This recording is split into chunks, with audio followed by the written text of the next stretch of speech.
Hey everybody, welcome in to another episode of the PHNX Suns podcast. I'm Lindsay, that's Saul, that's Gerald, that's Espo. How's your Tuesday going?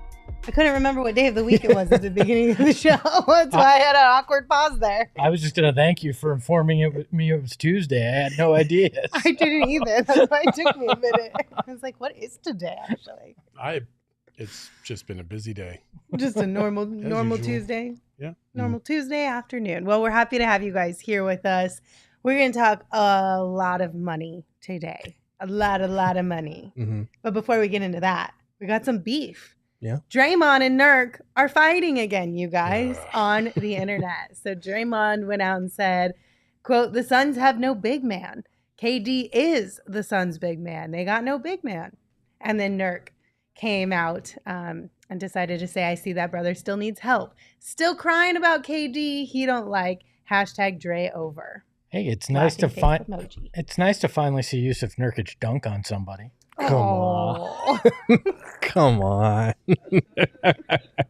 Espo about to be blocked by the Bosnian Beast in 3. Somebody's clipping that, and I'm gonna have a DM from the Bosnian Beast later. I was gonna say we should tread lightly if we don't want to get blocked. That's just kidding. Well, hey, he can block people too. Wow. Yeah. I was asking Gerald this, and he didn't like this question, but I'm gonna ask the group anyway. Gerald's not the good. Is this our biggest rivalry right now? Draymond Nurk? Is it a rivalry? See, it's the only one you can win right now. Come on. I don't know. I don't know if we're technically still rivals Espo the with sassy the Nuggets. bitch pills. What happened here? I'm in my Joker era right now, and not Nikola Jokic, the actual Joker. Wow. I mean, I don't think we're rivals with the Nuggets really anymore. I think they've surpassed us at this point. Mm-hmm. I think the Mavs have the potential to surpass us, depending on how the rest of the playoffs go for them. They're still probably a little bit closer with the Mavs and the Suns as a rival. I don't really know if, I know that the Lakers-Suns thing will always be there, but I really don't think the Lakers think about us that much. Look, it's the Suns and the CBA right now. That's the biggest rivalry. That second apron is a real bitch. The biggest rivalry is Matt Ishbia and Dan Gilbert. Matt Ishbia on the second tax apron. Matt Ishbia on draft picks. Matt Ishbia and ESPN. Hello says James Jones in the draft are the biggest rivals. There you go. See? Facts. So that's what I'm saying. So this is probably one of our top 5 biggest rivals right now. Man. Or rivalries right now. That's tough. Draymond and Nurk. If that's true. I don't know. We just wanted to start off the show with a little bit of humor, hilarious shenanigans happening on Twitter with those two. You know, what would be so funny is if one day the two of them ended up being teammates. If they wound up on the same team? Yeah. I would love to be a fly on the wall to see whatever happens in that situation. I don't know. All right. Let's dive into some money, shall we? Today we're going to talk all about where the Suns currently sit. Happening right now. Heading it what? I don't know what just happened. It would be interesting to see what happens behind the scenes if they ended up being teammates. Who, Draymond and Nurk? Nurk, yeah. I feel like weirdly they'd wind up being friends if they were on the same Probably. team. I feel like we know how it would start, and I think it's a lot like Stewart and Eubanks in the hall. Come on. And then it can only get better from there, right? Oh, boy. I mean, don't test me with a good time. I don't know. Some guy named Justin sent us a super chat, and they said, "Starving for Suns updates. Easy to see why Perk and that other loudmouth big head are forcing narratives." Yeah, when you get swept in the first round, your off season lasts a lot longer than it probably should. So get used to it, because we're going to have a lot of terrible national narratives over the next month until the draft gets here, and probably beyond that once free agency starts too. They say that's certainly a possibility. So. They say. So they say. But They say. this show will prepare you for some of the shenanigans that will be said about the Suns. You'll have a little bit more information in your back pocket to be like, Well, now hold on just one second. That's not Pushes quite glasses true. up his nose. Actually. Yes. Well, actually, the Suns do have draft picks. It's only pick swaps. So if you want to be a sarcastic a-hole, listen up, everybody, because we got all the material for you on this show. I believe Saul calls that if you want to be an Espo. All right, well, let's start by looking at some numbers just to kind of set the scene here as far as what goes on around the NBA and where the Suns sort of stand. Gerald, do you want to take this one? Yeah, so for everyone who's not familiar with salary cap stuff, we're going to walk this through as best we can. The salary cap for the upcoming season is projected to be $141 million. The Suns, between their big three alone, is already over that salary cap mark. So they are an over-the-cap team. The luxury tax line is at $172 million. The second tax apron, which we've been talking a lot about, and the limitations that come with it, is $190 million. The Suns' projected salary for next season, just between 7 players that they have under contract for sure, is $194.1 million. So between those 7 players, they're already over the second tax apron, and their projected salary, if the additional 4 guys that have player options decide to come back and opt in, they're at just under $206 million in salary. So even if those 4 guys opt out, even if they completely stick to vet minimums outside of the 7 guys they have under contract to fill the remaining 8 roster slots, you're still an over the second tax apron team. So that is something that we're just going to have to live with moving forward. You know what Matt Ishbia calls $205.9 million? Tuesday? A bad day in the mortgage business. There we go. Well, thank goodness, because he's got a pretty hefty bill that he's going to be spending on the Suns next season. So you did say, Gerald, we have 7 players under contract for next season coming in at $194.1 million. Those 7 players are Kevin Durant, Bradley Beal, Devin Booker, Yusuf Nurkic, Grayson Allen, Nasir Little, and David Roddy. So these are the only players who are guaranteed as of right now, unless a trade happens, to be back on this Suns roster next season. They're also, as of right now, the only players you could tap into to facilitate a trade, which means you have pretty limited options, right? If you're not planning on breaking up any of the big 3, if you're not moving Kevin or Devin, Bradley Beal has the no trade clause still. You are left with Grayson Allen, Yusuf Nurkic, Nasir Little, David Roddy. Grayson Allen can't be moved until the mid-October, fall, basically. Yeah. So all off season, Grayson Allen cannot be moved because of that extension, put kind of like a hold on his ability to be traded, essentially. So you got 3 players that you're working with. Everybody's just going hard on David Roddy right now. Why? Because he was like, I mean, let's be honest. He was like kind of the odd man out on that list. Okay, but he's $2.8 million, you guys. It's also $2.8 million. Yeah. Come on, you guys. Can we interest you in the 2031 first round pick and a David Roddy? Yeah, I mean, look, Roddy, I'm over the next few weeks, I will be going through each player that the Suns have under contract and figuring out what types of contracts you can legally trade for money-wise to try and see if there's anything that makes sense for these guys.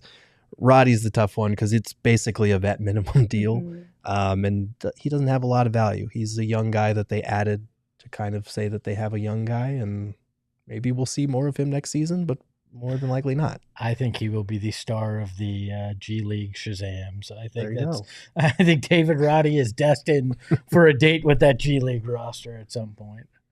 All right, so Poor I think David Roddy. we should dive into some of the rules and the limitations real quick for being a second apron team, which is what the Suns are. So now that you understand who is under contract currently, before we dive into the free agents, the player options, and some moves they can make, let's set the table as far as the limitations. So the biggest one that we all have to remember is they cannot aggregate multiple players in a trade. But what does that mean? It means you can only send one guy out at a time. But what does that mean? One single player can leave your team in a trade at a time. But you can take multiple back. Yes, you can. You can send Nurk out and receive 3 players back if you'd like. However, what's the second line say? You cannot take on any additional money in a trade. Right. So usually there was a little bit of wiggle room. I think it was up to 110% back. Now it's to the T 100%. Yep. So you're limited there as well. So we're talking like even down to the dollar. Like you got to line it up. Not a single dollar more than you're sending out. Some math nerds getting some work in this. This is my favorite show. You cannot use pre-existing trade exceptions. You cannot use the mid-level exception or other exceptions to sign free agents. Okay? So that money doesn't exist for us. You cannot acquire a player in a sign-in trade. You cannot sign players on the buyout market whose salary prior to being bought out was greater than the mid-level exception. So, in a nutshell, you got vet minimums and you got a handful of moves that you can make utilizing the players who are currently on your team. Yeah. We're stuck between a little bit of a rock and a hard place. You got to get real creative here, but it doesn't mean that there isn't moves to be made. And Gerald, you're my CBA Yoda. I need some advice here. A lot of talk online that, well, if the Suns make a move on draft before July, it's not the new league year, so it doesn't count. Not correct, right? No, the new league year basically started for them as soon as their playoffs ended. Like that's when it starts for them. So all of these second tax apron limitations apply to them. Now they can do some things on draft night still that we'll get into, but like all of these things are going to apply moving forward. And so you're going to have to get really creative with your trades, how you potentially package picks if you are moving those players. Because let's be honest, like Yusuf Nurkic, Nasir Little, they don't have a ton of trade value. They're not going to bring you in an upgrade alone. You're probably going to have to attach a pick if you trade those guys. But yeah, you're going to have to get really creative. You're going to have to do a great job with those vet minimums and free agency. And draft night, you're going to have to really work every possible angle. And that's my thing. I'm telling you, if you have a weakness in the NBA, I feel like at some point that will get exposed, whether it be on the court or off the court. The fact that this organization did not really take draft picks too seriously in the last couple of years is now starting to come home to roost because you don't have any young talent. I think you had like 3 or 4 guys that are under the age of 25 and none of them are really bona fide starters or players on this roster. So you have to hope that you get lucky and find a veteran that is extremely unhappy somewhere that you can swap out with somebody here, or you need lightning in a bottle, or you need a 4-leaf clover, or you need Jesus. I don't know. All of the above. Or you need a GM that has the Lindsey Smith philosophy that it's all about the content, and Nurk actually has more value when that happens. So So there's just a lot of things that are really, really working against the Suns, and it's not great. But it's not great. But should have drafted better. That doesn't mean that all hope is lost.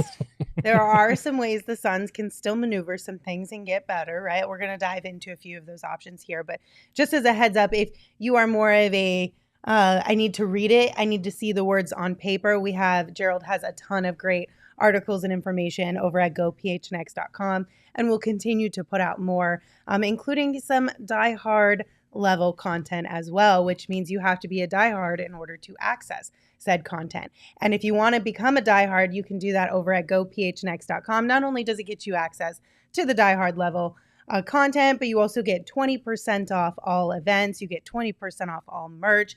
You also get a free shirt or hat of your choice from the PHNX locker every single year at renewal. You have an ad-free website experience, exclusive membership merch, and so much more. So head on over to gophnx.com right now to become a diehard and join the best sports fans in the city. Plus, the best part, the Discord.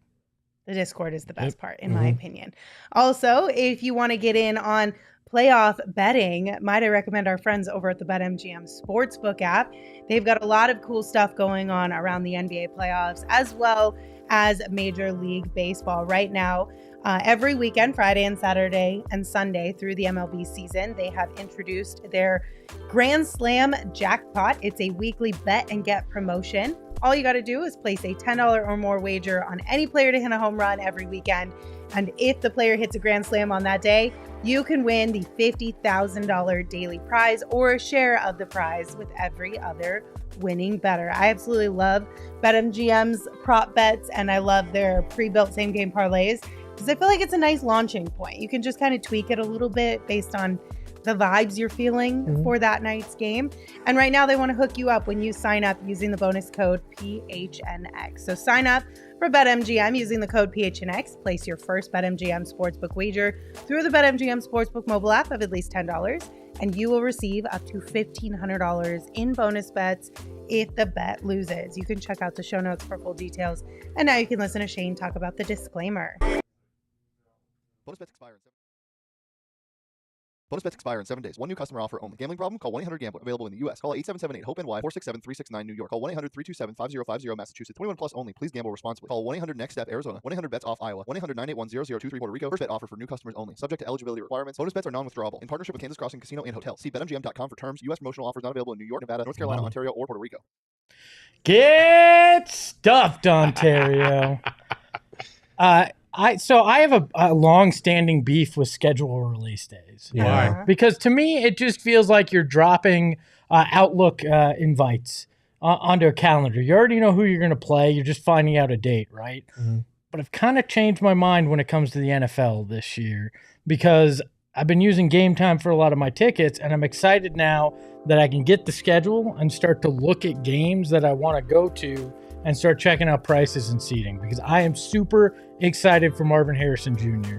And Kyler Murray this year. And I feel like I'm not alone in the Valley. And if you're going to do that, Game Time is the place to find your tickets for any game. But it's not just Cardinals games, it's D-backs, and they're partnered with MLB. So as you get closer to first pitch, you can get a better deal. You can get concert tickets, which I've used for last second concert tickets here in the Valley and concert tickets in Vegas. It is fantastic. I love Game Time. It has saved me so much money for the events I love to go to. And you can use it just by going to gametime.co or downloading their app.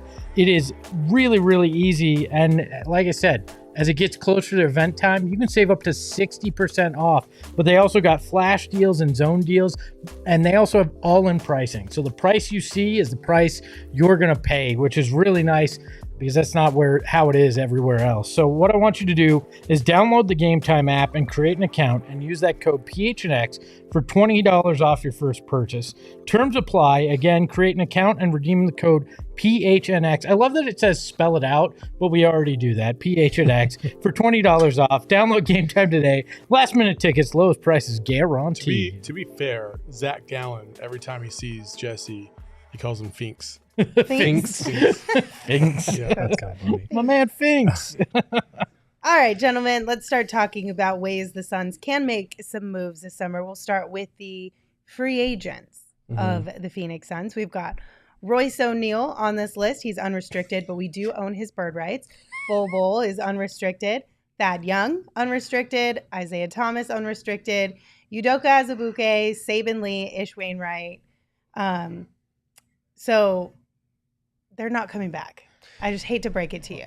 Yeah. They're not coming back because Saban Lee and Udoka Azubuike are no longer able to be two-way players. Mm-hmm. And Ish Wainwright has maxed out his two-way ability and availability for the Suns specifically. Right. So they're pretty much gone. Yeah. Isaiah Thomas, I'd be surprised if they brought him back, honestly.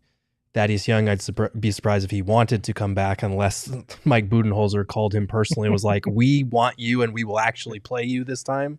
Because you could tell he was pretty obviously disappointed about not getting any run after being signed on that buyout contract. So the guys that you're really looking at are Royce O'Neal and Bol. This summer, Bol's unrestricted. The Suns don't have his bird rights, so they can't offer him, a bigger deal. All they can offer him is a vet min, basically. Yeah, other teams can offer him more. So if he gets that offer, he's probably gone. Royce is the one that you need to bring back. Like, you absolutely can't let him walk. There's no incentive to letting him walk. You have to bring him back.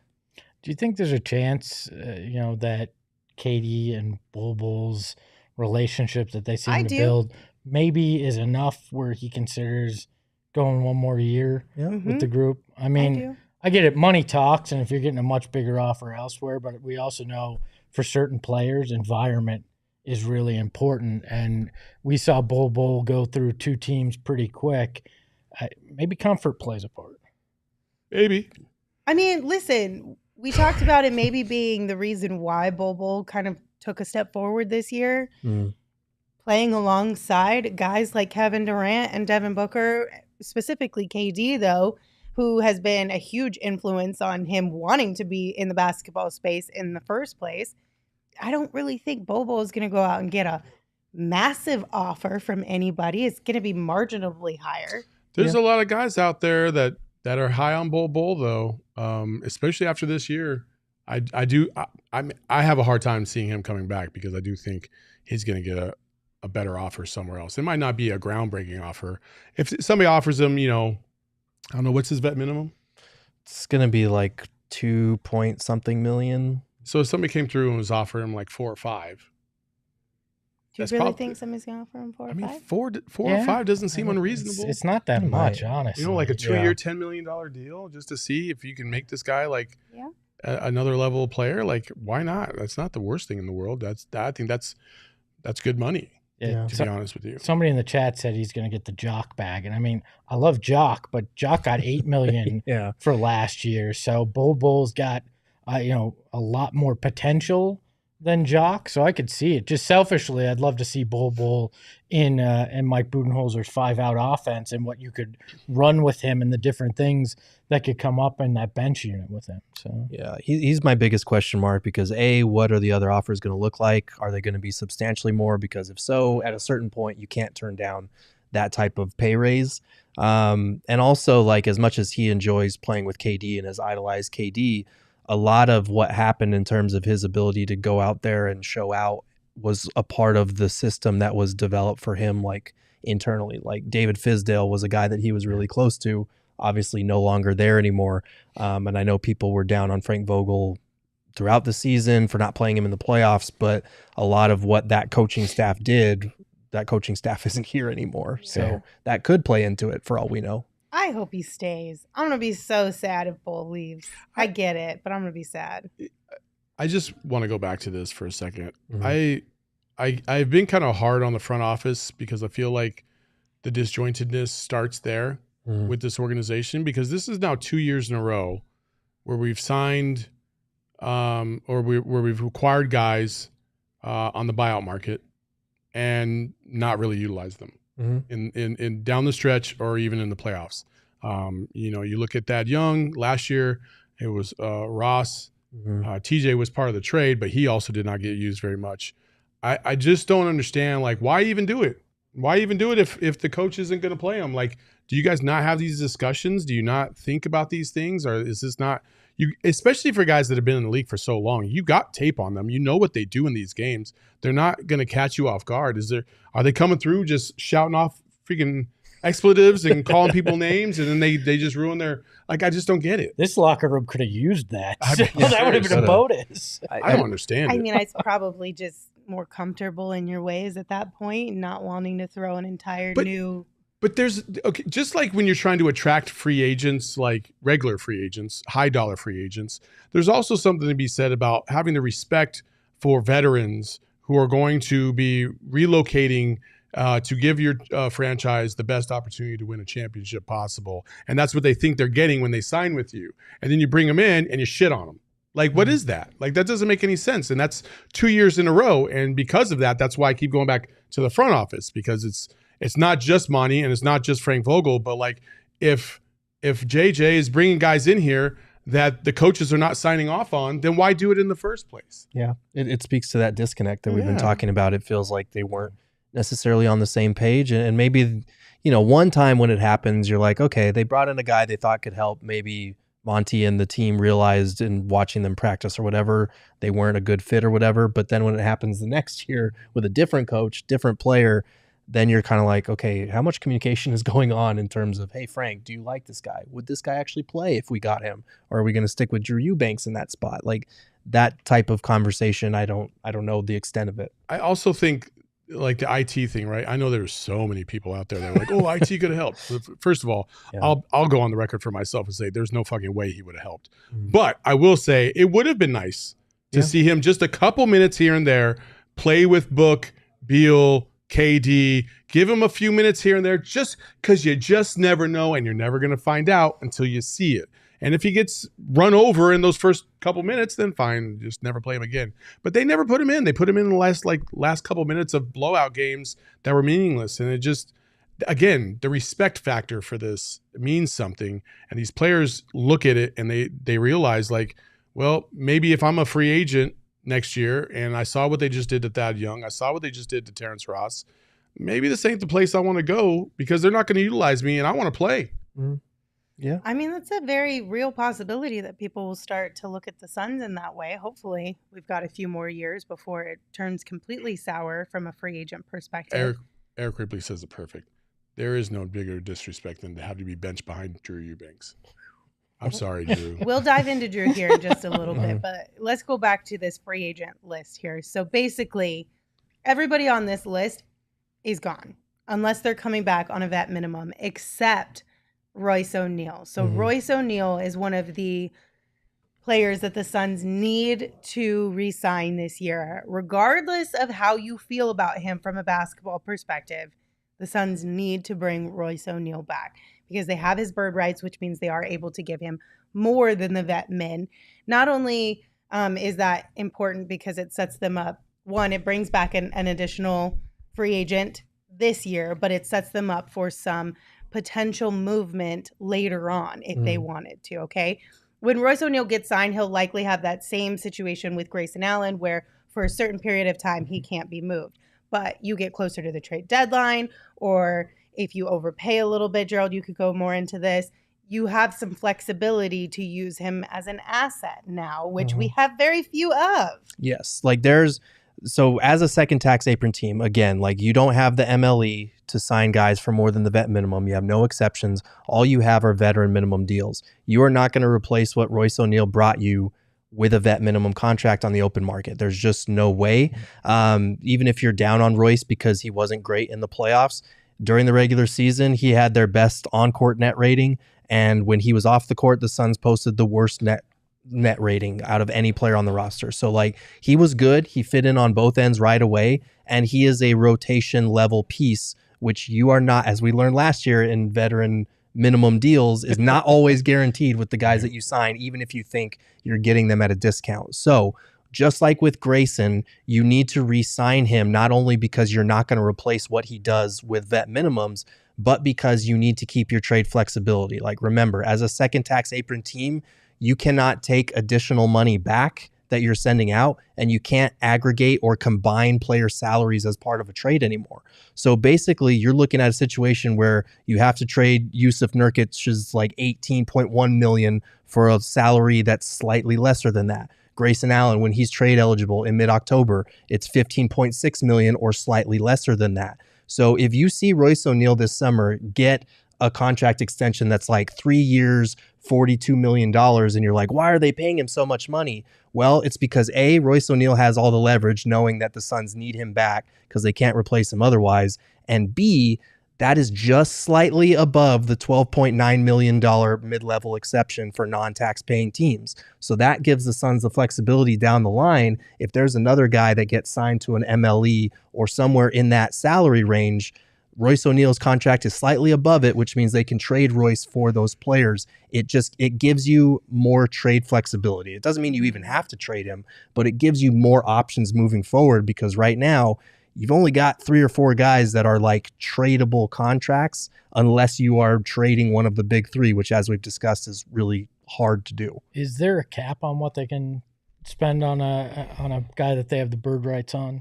Not really, but you're probably not going to go much higher than like 15 mil for a guy like Royce. But yeah, I'm just thinking more because there's always ways that these front offices get around these rules, and this seems like the way that these teams are going to get around the second apron. Give him $40 million a year. Yeah, like trade him and 2 first-round picks for I don't know, for 4 guys for Giannis. One year, $40 million, and then trade. But joking on that amount, but I think this feels like the loophole that teams may leverage the most when they get into the second apron is overpaying certain guys that they have on bird rights, full well knowing that they'll probably send them out eventually with other assets to try to get better. Exactly. And so again, if Royce O'Neal gets a higher annual figure than you were expecting, Right. don't be surprised. Don't call it Matt Ishbia having new owner syndrome and throwing money down the toilet. It's probably for a reason to keep trade flexibility in the future. Which also, the same retweet 100%, but it also applies to Grayson Allen. Okay, Yes. just keep that in mind too, Right. because so many people have been in my mentions, Gerald. I'm sure yours too, who are like, "You wasted all this money on Grayson Allen. You're gonna regret it." If we hadn't have given that money to Grayson, that money did not exist. Right. That's how it wasn't like fun money that we could just throw at No. anybody we wanted to, Yeah. any player we liked. That money was specifically for Grayson Allen and Grayson Allen alone. And The same way that this money would be for Royce O'Neal and Royce O'Neal alone. And you wouldn't have gotten any salary cap room by letting No. either of these guys walk because you're already over the cap. Right, so. which was the number we showed you at the top of the show. We're Mhm. already with just those 7 guys way over Yep. the second apron. It's like we just kept overdrawing our checking account and didn't think anything of it. That's that's where we're at, basically. So when somebody comes and tells you that Grayson Allen or Royce O'Neal was a bad move and the Suns are doomed, just be like, listen, it Well, gives actually- us flexibility in the future. Thank you very much. Spread the word. There you I'm go. just saying, like, if you're just gonna throw money around, Throw it our way. I mean, say, you know, Right? just Is that asking so much? Like, let me just hold give it me a in couple for round trips, 1 man. I'll be minute. happy. Let's go. I think you make a hell of a development coach on like a $300,000, $500,000 deal. Yeah, absolutely. I can watch anybody play. Gerald can do the cap math for mean, that seriously. much. Can help. Like, Lindsay and I can be the G League announcers for 6 figures. I want to be the Wow. Well, I see got where I 6-year-old stand. Lindsay. She just had came a out, specific "No, I idea of want what to she be-" wants to do. I want to be the personality hire. Yeah. I know I don't have the personality for it, but I would love to just be the personality hire that, like, it's just there. My personality starts at 11 a.m. just so everyone 12, knows. Gerald. Come And on. it's Okay. done Get at it 4, all right? right. 3. Well, get it right. 3. Yeah. So your personality 12 to left 3. before the show. My personality is good for 3 hours a day, and that's Okay. it. Then I got to crawl back into the cave and hibernate. It's all right. At least, listen. Are you going to do a transition? I'm gonna try. But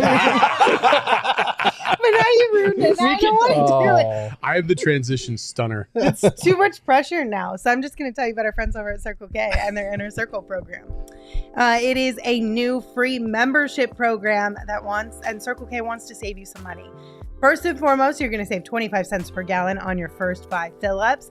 You save 3 cents per gallon every day after that. That can get bumped up to 5 cents per gallon once you reach a certain status within the app and the Inner Circle. And right now they also are hooking up members with an exclusive beverage deal. So Inner Circle members can get any size Polar Pop or Froster for just 69 cents. Nice. Now through September 3rd. I called that shit a thirst buster earlier today, man. That's a throwback. That's Isn't that how what it old- used to be Yes. Right? I did that. I almost did that in the ad yesterday. And then I couldn't think of what it was actually called, and I was like, "Oh man, I just got thirst buster stuck in my head." But that just shows you how long Circle K has been killing the fountain drink game. That's right. Those were warmer. These are Polar Pops, so they're ice cold. Now, Okay. right? Yeah. That's what. And it they got the is. crushed ice. Yeah. Back in the day, they just had normal ice. Yeah. Now they're like, we'll hook you up with That the is the crushed most ice. bougie shit you've ever said in your life. Gerald gets it, Oh, right? yeah. Gerald? That ice is Well, good. that's because I have a bad habit of chewing ice, so Gerald gets crushed it. ice is Dude, better this for guy's me. like Cookie Monster over here every single day. Me love ice. It sounds like he's ASMR. eating screws, man. It's really not good for your Doing teeth. over So join Inner Circle for free by downloading the Circle K app today. Terms and conditions apply at participating locations. Visit CircleK.com for details. there. Huevo splash, you sexy motherfucker. Quick question for you guys. We're talking about Drew Eubanks next. Is that right? I just said huevos, but yes. Manscaped. Oh, no. Hey there. I'm just gonna I'm just reading this because I'm not riffing a Why? Manscaped ad. This is the same thing you read yesterday. Yeah, well, remember on the old show when I used to riff Manscaped Yeah, ads? I liked it. And how much trouble I caused myself with Did those? you? I did. Can we go back to how you were going to transition from Drew Eubanks to the Manscaped? No, league? I don't No, want you to. really Gerald, shouldn't. no. There was- Gerald, why? no, there was- Why would you ask I wanna know now. that It's like a morbid curiosity at Yeah, this what point. was the transition? Oh, you don't remember? Oh, no. Oh, no. Oh, yeah! Oh no. I don't want to remember. You We don't have to do this. want to be shaved because you never know when you might get caught on camera, and you gotta be feeling good, right? And Manscaped can help you feel good, at any point, right? Yes, if you You know, get you no know. matter. You know the best part about that was there's a little part where I feel like Drew looked at the camera and just kind of like winked and then moved around. Because he was saying, you know what? I just manscaped, No, you can be proud when you manscape, and not It was be me. worried who might see you or who might be offended by what's going See what you on. did, Gerald? Hello, You see sir. what you did? I'm so sorry. Manscaped, yeah, you brought it back up. Look, Manscaped is a fantastic product. I love the Lawnmower 5.0 Ultra Groin and Body Hair Trimmer, and so does other people that we've caught on camera. Sean Grump said, before. if we trade Eubanks, we wonder, Don't read it. we wonder, Come we on. won't get the near tip slip in the locker room. The tip slip. You did this, Gerald. It was just that was a little Easter egg Gerald, for I hate long-time you. viewers. I'm so hate you sorry. so I didn't much know right it would now. be this bad. Look, let's that's just land this. See, this is what happens when Saul wants me to derail in a Manscaped ad. All right, right now, get 20% off and free shipping when you use the promo code PHNX20 at Manscaped.com. That's 20% off and free shipping. When you can take 100% off with code PHNX20 at Manscaped.com. The summer sun is here to stay, so trust Manscaped to keep your pubes at bay even when you're caught on camera. Eli sent us a chat and said, bring back ad read roulette. Lindsay and Gerald Yes. doing South Park made me literally cry with laughter. We'll do that this summer, 100%. We'll make that happen this summer at some point in time. I love there's people that haven't watched this show that have no clue what we Oh, were I just know. I'm glad you have no clue what was happening. Nope. It was supposed to stay that way. Yeah. Gerald, I'm so sorry. you should be. Okay. I knew it would be bad. I just didn't know the full extent What is it of like? how bad it would be. Did you touch hot stoves when you were a kid just Yeah. because you knew you shouldn't have? You Yeah. should have known. You have to learn. So. Yeah. It's like you don't even You know have that to stuff. learn. You haven't learned in the last almost 3 years with me? You just keep finding ways to surprise me. Okay, so we talked about who's under contract already. We talked about the free agents and where they sit with the Suns. Let's talk about players who have the ability to come back to the Suns if they so choose. All of these guys have a second-year player option that they received when they first signed with the Suns last summer. We've got EG, we've got Josh Okogie, Damian Lee, and Drew Eubanks. So I would just say off the top, I'm pretty positive Josh Okogie, Damian Lee are going to be back on the squad. They're going to pick up those options. Are you guys feeling the same? Okogie loves being here. He's got a path to minutes as basically right now the only guard perimeter defender that's really good at that. And he loves being in Phoenix. So I think he's back. Damian Lee coming off the injury. It wouldn't be wise for him to test free agency. And he also loves being here. So he will probably be back. It's the other two that I'm not sure about. EG has been pretty vocal about thinking the Suns needed to be in a better place offensively than they were. Yeah, if I'm Mike Budenholzer, I'm calling and going, EG, I don't see in my plans.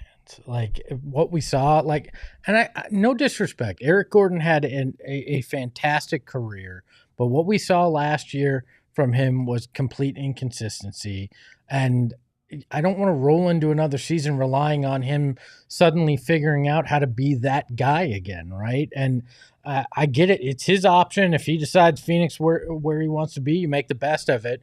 But I also think there's something to be said for having an honest conversation with the guy if you feel pretty adamant about it. And I would feel that way after what I saw. But will Bud feel that way? Because I mean, that's a question. he needs people that have no conscience, no guilt about letting it fly from three.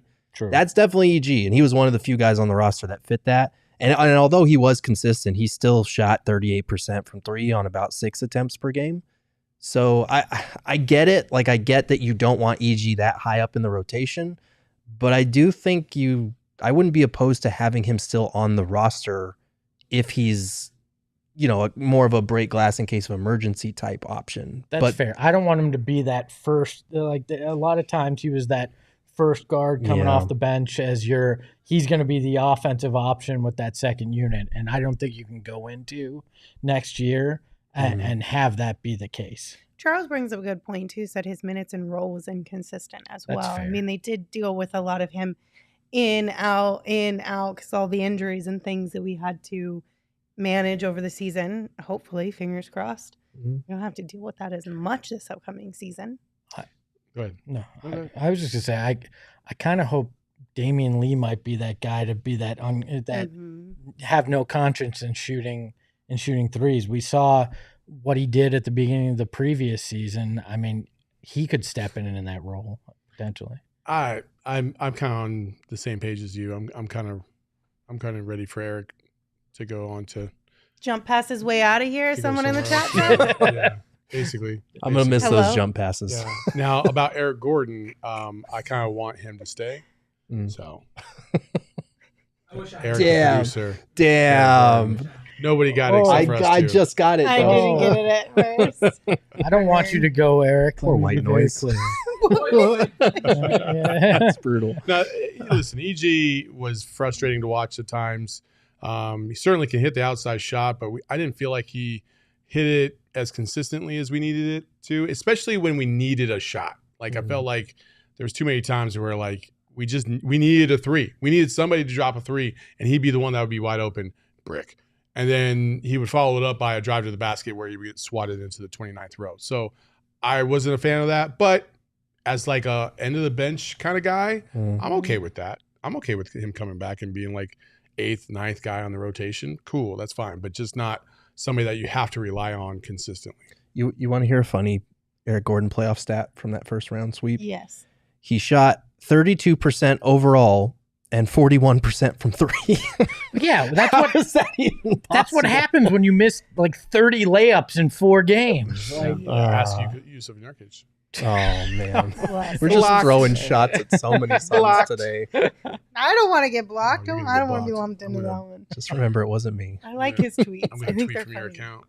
Don't you dare. Oh boy. So Drew Eubanks, this is the tough one because everybody hates Drew, and I feel so bad for the guy. I hate such a hard word. The internet hates Drew. I don't. I like Drew. I know.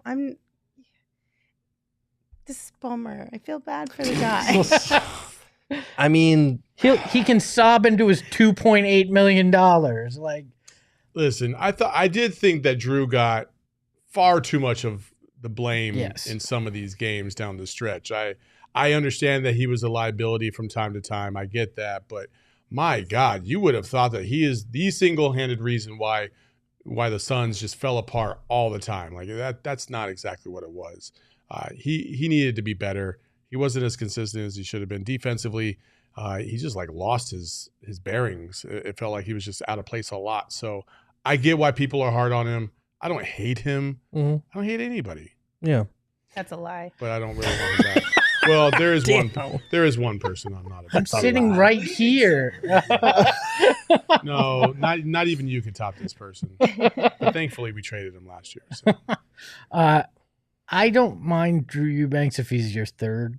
I need an option, another option, right? You didn't have that other. Well, you had Thad Young eventually, but you didn't have necessarily that other option. I think you have to have an additional person. Like, hey, if Houston goes, you know what, we really shouldn't pay you $8 million again.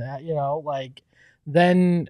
And he becomes a free agent, maybe you have those two guys battle it out, or you find a pick and pop guy that fits better in Bud's system and you have him battle it out. I'm okay if he opts in, but you can't have that as being your only backup center option.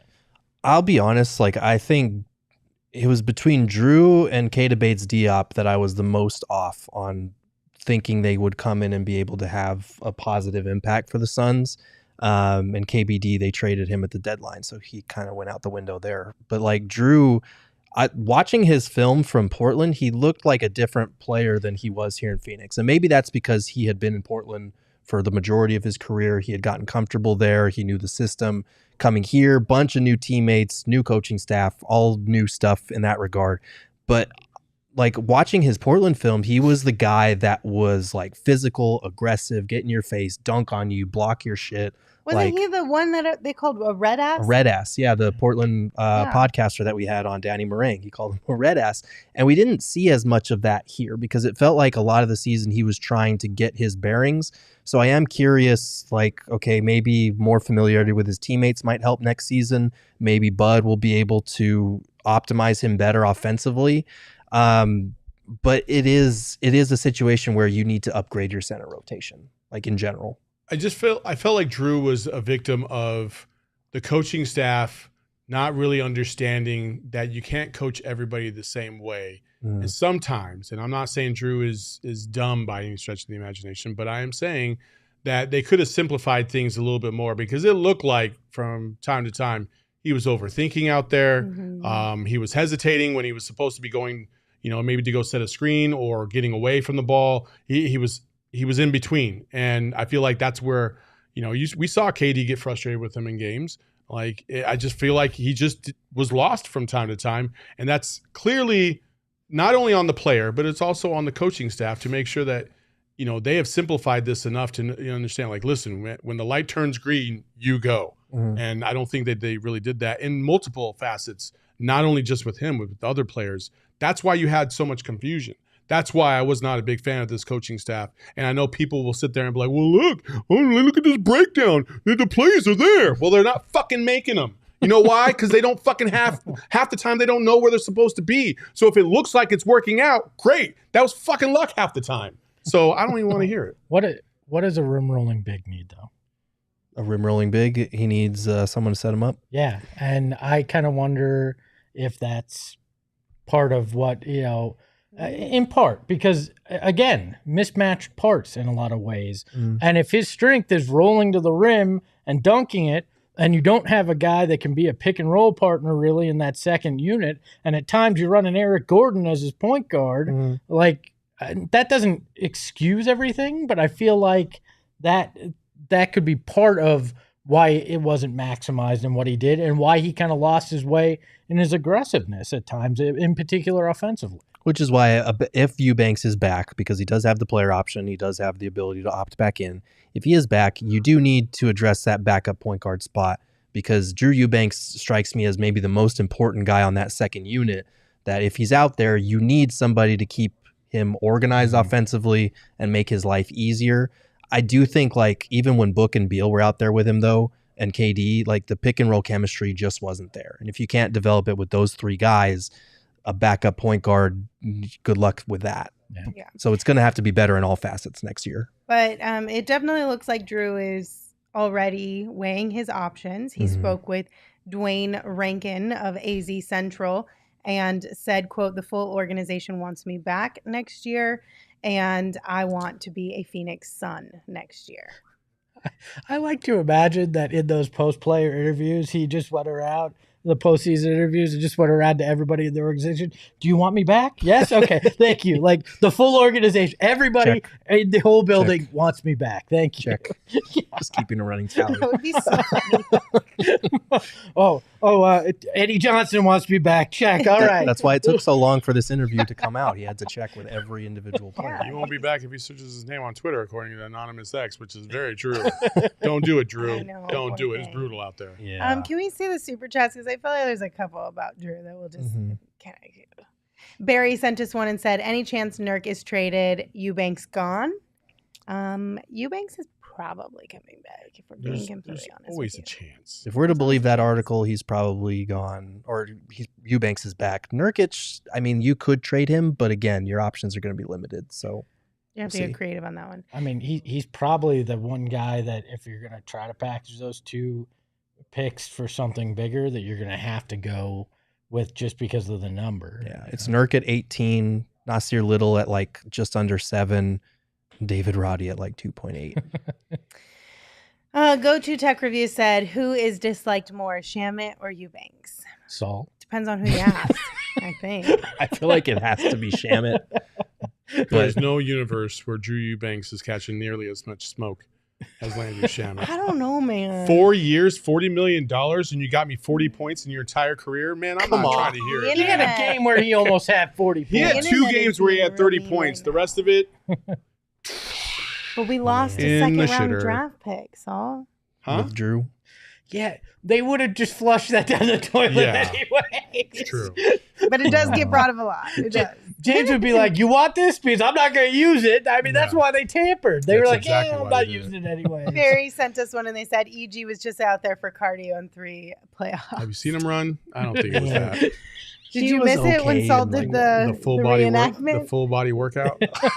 Every time up the court, it was just Psycho Blue Oh, sent us one no. and they said Basketball Cthulhu thinks we should listen to the KD enthusiast on X and give him 30 shots a night. Why not? I don't even want to touch this. Basketball Cthulhu, if you're looking for a way to make $200 to send us even more super chats to tell us what we should do this upcoming season, our friends at Desert Financial Credit Union want to hook you up with some cash. Right now, when you open a free checking account online, you're going to get $200 in bonuses. You can get started by visiting desertfinancial.com/200. And Desert Financial, for more than 84 years, has been Arizona's largest, most trusted local credit union. They're dedicated to creating exceptional experiences by not only giving back to the community, but providing financial solutions that make lives better. You can look to them for all types of banking needs, whether it's just a checking or a savings account, mortgages, loans, credit cards, investment options, and so much more. Their team of financial experts are committed to helping members and the community by offering financial solutions tailored to helping real people achieve their financial goals and dreams. So again, check them out, desertfinancial.com/200 to get hooked up with $200 in bonuses. Gerald, quick nerd check. If I could get a margarita for 1 cent, how many could I get with the $200? It's like 2,000. Look at that. Well, if you go over to our friends over at Illegal Pete's, I don't know. I'm bad at math. That's why I think it's more than 2,000. 20,000. 20,000? All right. See, I should have went to you. Why'd I go to the lying nerd here? Well, actually. 200 times Jeez. 100. Well, you know what? If you go over to Illegal Pete's after you get your $200, they got a great deal for you at the sound check deal where if you have a ticket to any event, like I'm going to my daughter's talent show on Thursday. I'm bringing my ticket stub over to Illegal Pete's. I'm going to get a margarita, a house margarita or draft beer for 1 penny. All right. We love a with special. their sound check deal. Now you got to buy an entree, but that's all right because their food is unbelievable, and I love everything that they got to serve over there. So I'm gonna get myself a margarita and a draft beer. I'm gonna get 2 entrees. Maybe I'll share it with somebody and enjoy a good day over there thanks to their sound check deal, because you know what, if you got burritos, buddies, and beers, you got a happy life, and that's what Illegal Pete's can give you. So head over there, their Tempe location right on Mill. You'll enjoy it, I promise you. All right, one more super chat here from Hoosman. They said, if Drew is back, please, for Suns fans' health, do not give him the ball at the top of the key. Expecting Drew to dribble or pass is a turnover every time. I mean, The I short think it's roll fair. possessions were tough. Yeah. I want him in the dunker spot. That's where I want to see Drew Eubanks. Yeah. all right, so about those draft picks I told you, you could, well, actually your friends, when they try and tell you the Suns don't own draft picks, 2 of them could be up for grabs here in just about a month and a half. First, we'll hear from Shams as far as shopping said draft picks. Just to clear things up, they have 2 first-round picks that they can trade on draft night. That's nothing. Obviously, that's nothing to sneeze at. So I think there is this perception out there that they don't have assets, that they can't make moves right now. But they do have some salaries that are easily tradable. They have a guy like Nasir Little who you can throw in a deal, and they have 2 first-round draft picks on draft night. So I think they will be very, very aggressive between now and draft night. So if you didn't believe us, which you should have, you could believe Shams too. We do have draft picks. Okay, we've got the 22nd pick in this year's draft. And then like Shams said, on draft night, the 2031 pick becomes available to be moved as well. So in theory, the Suns could trade 1 draft pick. They could trade 2 of them, or they could do some package of draft picks and a player to make a move on draft night. They could. They could. What I would like to see, though, is instead of them making a trade before their pick comes up, I would like for them to sit there and wait until 22 comes around and you see who's available first before you make the trade.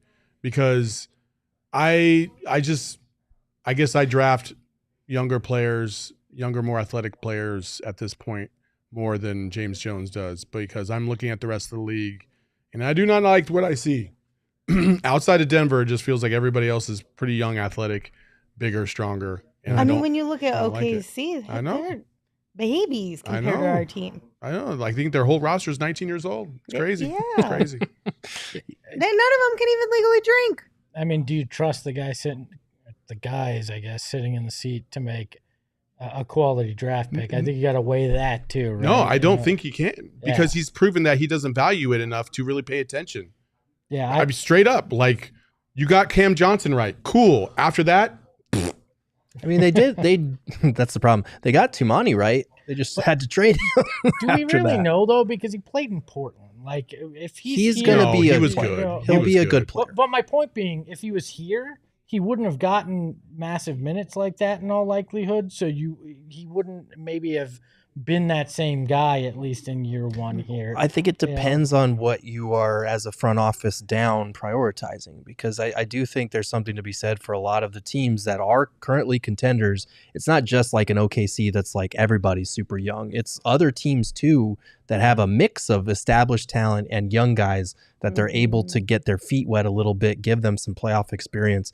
Like, I think there were definitely times this season when there was too much of a burden placed on Kevin Durant to be our wing stopper. And that's where Tumani could have gotten some minutes off the bench, could have closed some games.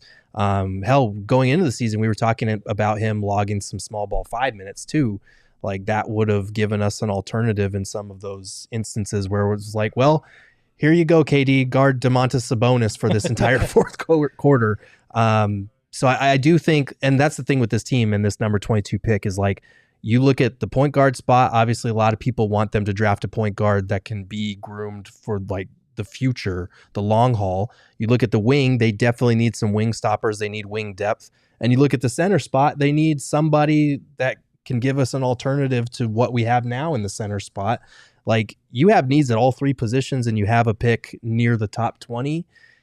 It'd be tough to turn that down. It depends on what you trade it for, but like, you've got to nail the trade if you are trading that 22 pick. Well, Sham said Nasir Little, right? And I'm looking at every guy that makes right around or below or significantly below what Nasir Little makes. You really want to trade Nasir in a first-round pick for Javon Carter?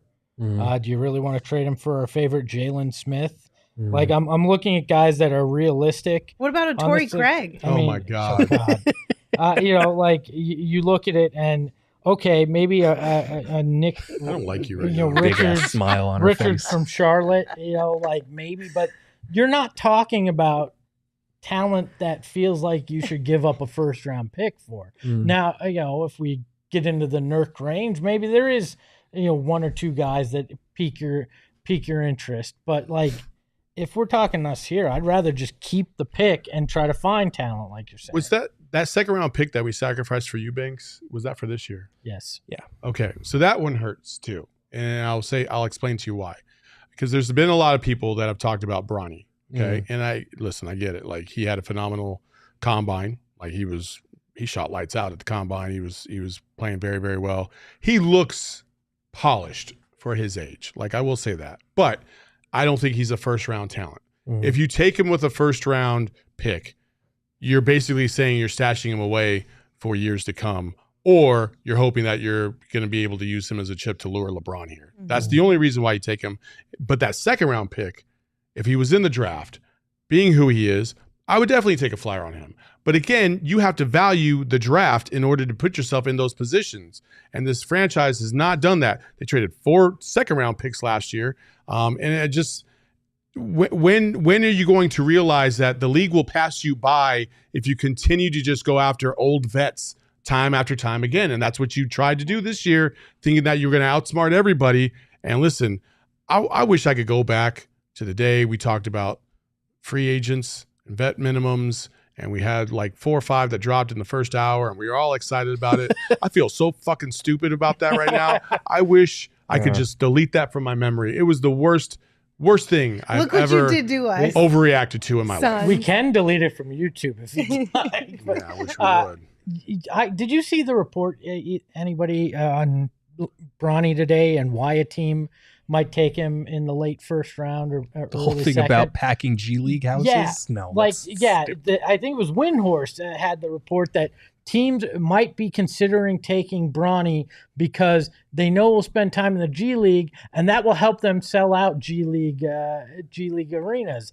And then people are like, Would well, it- Matt Ishbia would do that. I'm like, no, that's a total Robert Sarver move. Does anybody remember Jimmer Fredette? Like, that was all to just sell some damn tickets. It Like, really was. you don't It's make super that move unfortunate. unless you think there is the slightest chance that LeBron James is going to opt out of his contract and sign a veteran minimum for you. If you spend pick 22 on Bronny James and you don't wind up with his father, you've wasted pick 22 when you don't have the ability to waste a pick in any way, shape, or form. This team either needs to flip it with somebody to turn it into a quality player or find a diamond in the rough guy that can be a quality part of your rotation at 22. Maybe a 3-and-D guy, a pick and pop center, somebody that can actually help you reach where you want to go, even though they're young. So now you don't want to pair up David Roddy and Bronny James on the G League Shazams? Is that Hey, what I'm hearing? Okay. I mean, if I'm calling the game, sure, I need some entertainment. I mean, but Roddy you know, Bronny. Hey, I'm down for In Roddy. theory, you could potentially still hang on to that 22nd round draft pick this year. 22nd pick. Yes, sorry. Yeah, the 22nd round. 22nd I take pick. Brody of the 22nd 22nd round. first I was taking him in the rounder, 22nd sorry. round all day. Anyway, in theory, you could hang on to the 22nd pick and bring in some youth, Mhm. and you could still trade the 2031 pick as well as a player and bring in somebody who's more established. Mhm. So you could have your cake and eat it too. I think Good. the 2031 pick is the one that if you are going to pair Nurk's salary, I hate doing it because it's not the player, it's just the numbers, right? Right. If you're going to pair Nurk's salary to try to get somebody that's a win now guy, that 2031 pick is what people are going to want because that's a lottery ticket in every shape, every way, shape, and form. I mean, remember the Miami pick that you got in the Goran deal, and everybody's like, man, Pat Riley won't be able to keep this shit going until 2021. That's going to be a top lottery pick. And everybody dreams, what could it be, right? I think that's the pick if you're going shopping that people are going to covet, not the 22nd pick in what a lot of people feel is a weaker draft this year. Right. So I don't know, something to think about. Mm. Draft night could be interesting for us, or it could be a complete dud. It Draft could be. nights. There's two There's of two them of now. them. Yeah, get ready. Buckle Not, up, not for Lindsay. us. I don't subscribe. We don't have a second round For pick us. I don't until subscribe. I don't know if you know much about this show, Gerald. You're gonna be on a cruise, do you Saul. I know. I can't wait to Shut watch you guys up. from the sea. Do you remember last year they Watch had us sit no here. pick until that second round, and we still sat here for 4 and a Yeah, half at least we had a hours. second round pick. We ain't got one, and we can't buy one also. People need to understand that. You Yeah. can't send cash out in a trade, so we cannot just like buy our way into the second round like we've seen teams do. It's not allowed. You have to send something out to get one. Could we trade the 22nd pick for like 3 second-round picks? If you were dumb, yeah, you could. So it's a possibility. All right. There is hope for the second night of the draft. All right. All right, super chat from Rusty. Rusty, thank you so much. They said, is a buyout possible for Beal and sign him to a manageable contract to free up cap space? Nope. No, sorry, Rusty. The stretch it wouldn't even get you anywhere that helps you. Yep, Yeah. This is not the NFL. No, you are pretty much just locked in to Brad Mm-hmm. Beal unless he decides to waive his no trade clause to be dealt somewhere else. Mhm. Probably not, but you know, you could always play the mean game and try and force him out if you wanted to. The But mean he's got game. really aggressive. Hey, Brad, you want to be the 15th guy on the bench making $50 million? Yeah, actually, I'd love that. Like, what's the threat to a guy that's going to get $50 million no matter what you do to Yeah, him? but they're not wired exactly like we are. Some of them Yeah. are a little bit closer to us, but they have way larger egos than the average person That's to fair. where he's already got multiple 50 millions in the bank. So what, you know, like, yeah, sure, 50 million is still a lot of money, but so is his ego and his reputation is just as high as that dollar amount. I mean, that's fair. That is fair.